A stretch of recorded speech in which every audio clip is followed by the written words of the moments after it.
5 लड़ाका तैयारे चंद मिनटों में गिरा देना, जिसमें से 3 उनके top of the line Rafale हैं। रात के अंधेरे में, रात की तारीकी में हमला किया।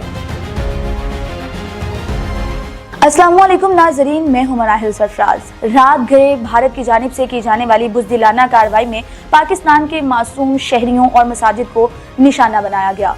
इस वक्त इसी पर मजीद गुफ्तगू करने के लिए हमारे साथ मौजूद हैं ग्रुप कैप्टन SM खाली साहब।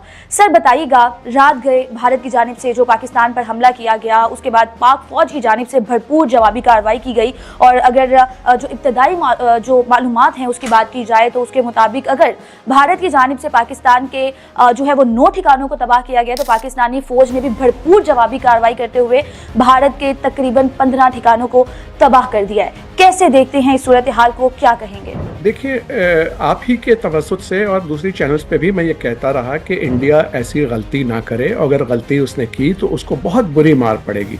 लेकिन अफसोस कि उसने जो है वो बात सुनी नहीं, और गालिबन वो मजबूर हो गया, क्योंकि इतना ज़्यादा उन्होंने जंग का समा पैदा कर दिया था कि इस वक्त उसको अपोजिशन वाले भी टॉन्ट कर रहे थे, उसके अपनी पार्टी के लोग कह रहे थे कि तुम जो है वो रिज़ाइन कर दो मोदी को, कि तुम तो कुछ कर नहीं पाए, तुमने तो कहा था कि हम इतना जो है वो पाकिस्तान को मज़ा चखाएंगे, बदला लेंगे, तो क्या हुआ?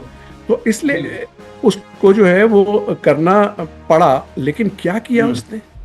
रात के अंधेरे में, रात की तारीकी में हमला किया, और ऐसी जगहों को उसने हमला किया जो कि मतलब ये कि मस्जिदें थी, और फिर बच्चों को और औरतों को, उम्र रसीदा लोगों को, और फिर कोई तैयारा नहीं उस वक्त आ सका, उन्होंने जनाब मिसाइल से हमला किया। लेकिन जैसे ही वो उनके तैयारे आगे बढ़े हैं, और हमने तो कहा था कि करारा जवाब देंगे, और अल्हम्दुलिल्लाह करारा जवाब दिया। मैंने आपको क्या कहा था कि रफाल जो है, जिसके जोम में मोदी साहब इतना इतराते फिर रहे थे, और अब ऑपोजिशन उनका मजाक उड़ा रही थी, रफाल के मॉडल लिए फिर रहे थे और कह रहे थे कि जी ये जो आपने खिलौने रखे हुए हैं ये कब इस्तेमाल करेंगे। इस तारीख को जब 4 रफाल आए थे तो उस दिन भी आपसे मेरी बात हुई थी, और मैंने आपको बताया था कि ये अंबाला से उड़े थे, और जैसे ही हमारे LOC के करीब पहुंचे, उस वक्त हमारे तैयारे वहां पहुंचे, उन्होंने ना सिर्फ उनको जैम कर दिया,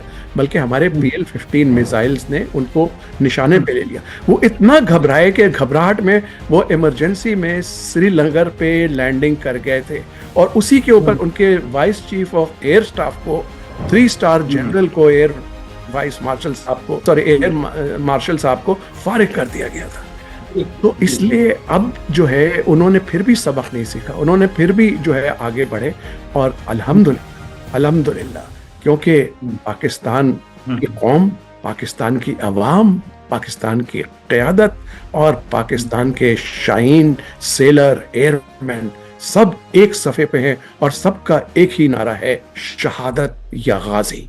तो उन्होंने जो है ऐसा करारा जवाब दिया। 5 लड़ाका तैयारे चंद मिनटों में गिरा देना, जिसमें से 3 उनके top of the line Rafale हैं, जिसके ऊपर के फ्रांस परेशान हो गया है कि जी ये क्या हुआ, हमारे तो जहाज़ों की बिक्री अब ख़त्म हो जाएगी, क्योंकि कोई लेने को तैयार नहीं है। जी जनाब, और उन्होंने आगे से जो उनको कोडिंग देनी थी वो भी जो है वो देने से इनकार कर दिया है। उन्होंने कहा कि आपने तो हमारी बेइज्जती करा दी है। तो फिर अब आप बताएं कि इस हालत में उनका क्या हाल होना था। उनका ब्रिगेड हेडक्वार्टर जो है, इन्फेंट्री ब्रिगेड का हेडक्वार्टर, कोई मामूली चीज़ नहीं होती, उसको उड़ा दिया गया। उनके क्वाड कॉप्टर्स, और इस दफ़ा आर्म्ड क्वाड कॉप्टर उन्होंने भेजा था, क्योंकि जब जहाज़ उनके गिरे तो उन्होंने कहा क्वाड भेजते हैं, क्वाड को मार गिराया, ड्रोन्स मार गिराए।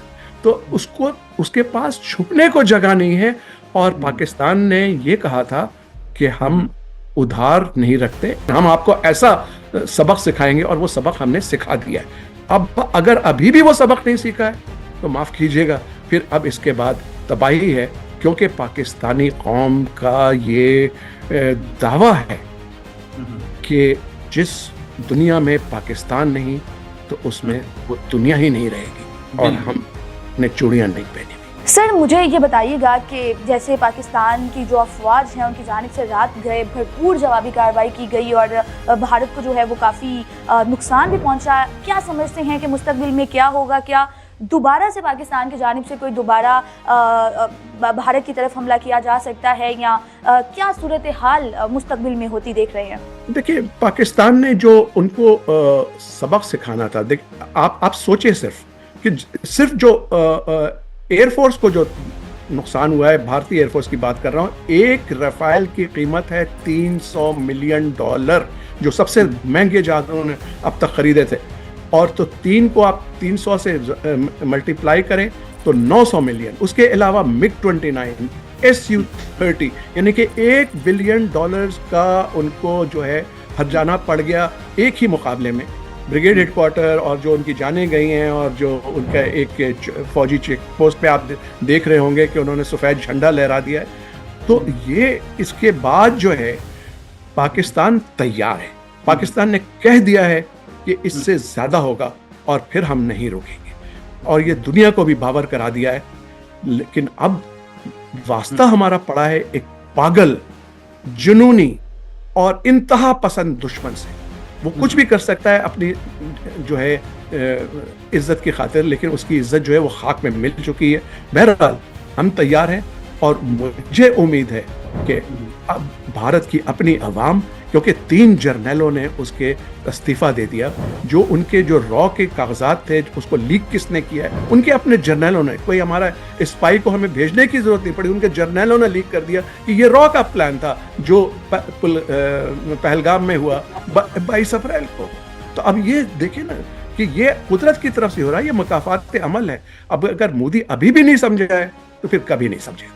सर, ये बताइएगा कि DGISPR की जानिब से भी रिसेंटली यही कहा गया कि अगर भारत की जानिब से कोई भी हरकत की जाती है, कोई भी ऐसी सूरत हाल पैदा की जाती है, तो शुरुआत तो भारत की जानिब से होगी, लेकिन पाकिस्तान फिर उस मामले को ख़त्म करेगा। और हमने देखा कि ऐसा ही हुआ, पाकिस्तान ने भरपूर जवाबी कार्रवाई की। क्या देख रहे हैं मुस्तकबिल में क्या होने जा रहा है? देखिए, हमने मतलब कि अभी कुछ सियासी लीडर आए हुए थे दूसरी चैनल के ऊपर, और वो ये कह रहे थे कि ये तो सिर्फ ट्रेलर है। और मैं समझता हूँ कि ट्रेलर से ज़रा ज़्यादा है, क्योंकि ये हमने उनको दिखा दिया कि आपके साथ ये होगा। और आप ही की वसातत से आपके प्रोग्राम में मैंने कहा था कि उनके साथ क्या होगा। एक जो मैंने कहा था उससे बल्कि बढ़ के हुआ। पहले तो सिर्फ 4 दुम दबा के भागे थे, अब 3 रफाल उनके गिर गए। Su-30 भी बहुत महंगा जहाज़ है और उसे रूसी परेशान है, और MiG-29 भी रूसी साख्त का जहाज़ है। तो अगर इतना उनका नुकसान हो गया तो उसके बाद फिर हमें आगे कुछ करने की जरूरत नहीं है। सिर्फ ये कि हमने दुनिया को बताना है कि अब के हमने छोड़ना नहीं है और इनको तबाह और बर्बाद करके छोड़ना है। लेकिन अगर वो उससे भी आगे बढ़े, क्योंकि उनके पास भी एटम बम है, हमारे पास भी है।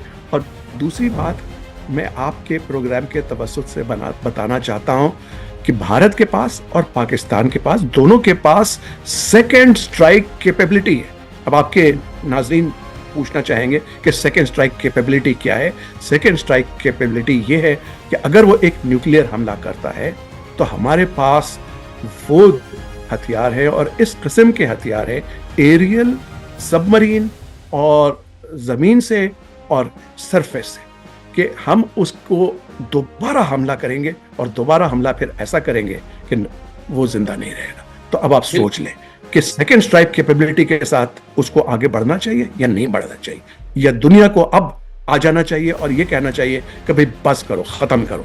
क्योंकि मैं देख रहा हूँ कि दुनिया का रद्द अमल जो है वो क्या है। अब आप देखें कि ये कोई छोटी बात नहीं है, यहाँ तक फैलेगी। क्योंकि अगर हमने एक टैक्टिकल वेपन भी मार दिया न्यूक्लियर, तो वो उसका फॉल आउट जो है, हवाएं इस तरह की चल रही हैं कि वो अमेरिका तक पहुंचेगा इस तरफ, ऑस्ट्रेलिया तक पहुंचेगा दूसरी तरफ। तो दुनिया तो पूरी की पूरी इसके लपेट में आ जाएगी, फिर कौन बचेगा?